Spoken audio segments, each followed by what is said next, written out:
In this video, I will show you that how to edit outdoor green filter using Lightroom Mobile.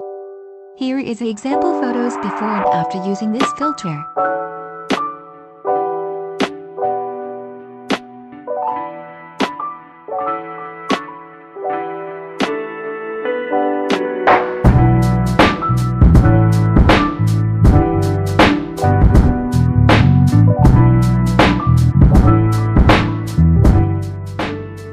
Before start the video, please listen and read the introduction. You can download this premium preset for free. This preset is available in DNG and XMP format. You can use this preset in Lightroom mobile and computer version. Watch full video in YouTube app to get the password. Password will appear at the upper right corner as a card. Read more at video description below.